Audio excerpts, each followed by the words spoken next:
I am on a roll, I think. So I'm going to do another homebrew review. This time it is a beer that I've had for a little while. I've been looking forward to trying it for ages. It's the Breakfast Stout by Rusty Homebrew. I've had it for a few months. I've taken this out of the fridge. It's been out about half an hour or so. It is a beer based on Michela's Beer Geek Breakfast, I believe. There's a lot going on in this beer.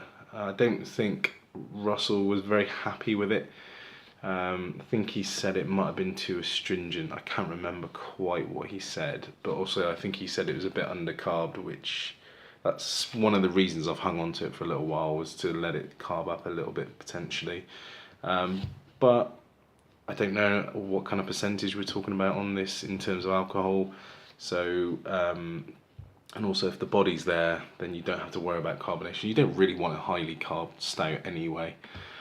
So I'm not 100% sure what kind of what they're going for on this beer. I've heard of the beer. I've heard of the Beer Geek Brunch Weasel, or whatever it is that they call. That was like a variant of it, and I think they used that civet coffee or whatever it is. There was like, you know, the one where it's chewed up by weasels or something and passed through them, and then they make coffee out of it. Something's fucking weird. But anyway, this is the one that it was based on, I think. But anyway, I digress on this one. So I've been looking forward to trying this one for a while. I haven't had a stout in ages, so let's pop a top. A little bit of a hiss. Not much can smoke going on, but it wasn't full as full as it, you know, it could have been. So you're not going to get so much cannon smoke out of that. Let's see if we can get something. Okay. Yeah. Tiny cap. I can smell coffee. I mean, I'm holding it at arm's length, but I can smell coffee, so that's good.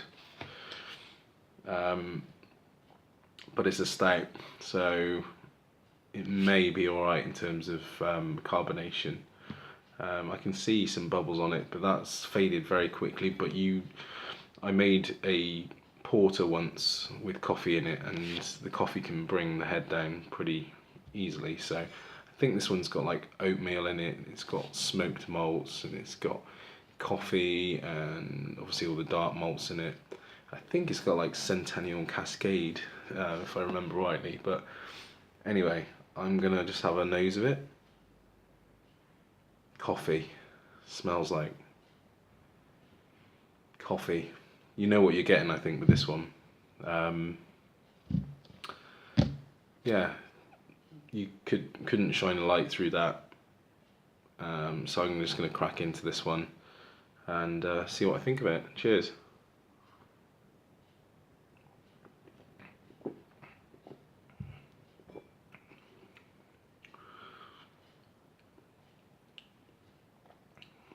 Yeah.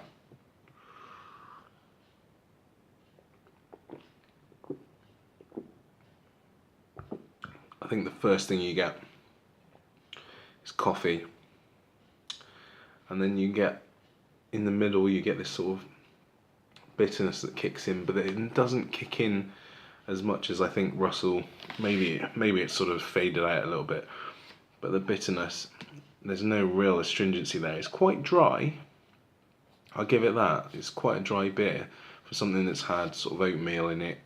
So maybe that's not quite what he was going for. Maybe it was a mash temp thing. I can't remember. It was quite some time ago that he recorded, you know, actually did this brew day. But I'm enjoying this. You are still getting the hops as well. I'm definitely getting a sort of hoppy overtone of it. Once you sort of get, you know, reach your nose past the initial coffee notes, once you become normalised to that, I think you can smell hops. If it's Centennial and Cascade, wouldn't say I'm getting the kind of, maybe I'm getting a little floral note. There's almost a slight hedgerow, but I don't know if that's because of the, you know, the smell of the hops interacting with, because then it's had smoked malt in it and all sorts of things, and obviously the coffee. But it's very enticing, very nice.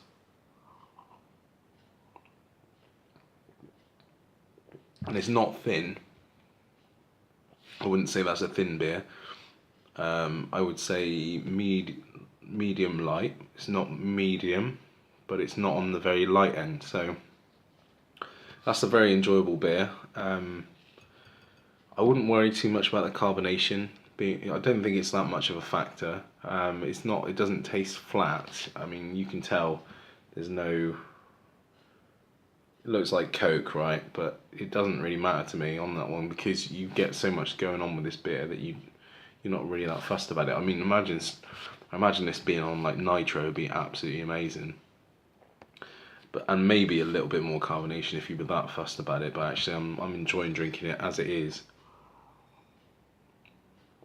It's got a bit more of a, I suppose, more of a porter. I mean, when porters and stouts, there's very much a crossover with it, but I've always thought of a porter as a slightly more light-bodied stout, less heavy going, and you get that with this.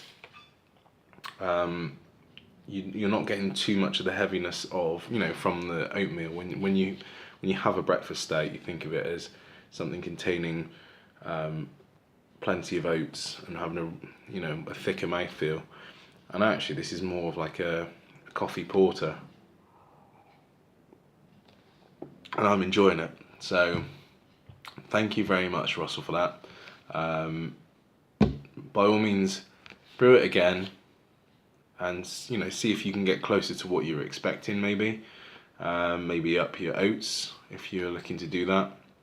Up your mash temp. Maybe use a different yeast.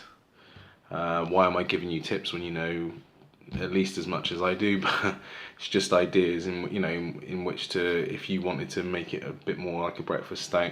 But actually, I'm really enjoying this, and I don't get to drink these very often. So thank you very much, Russell, and another homebrew review to come soon. Cheers, guys.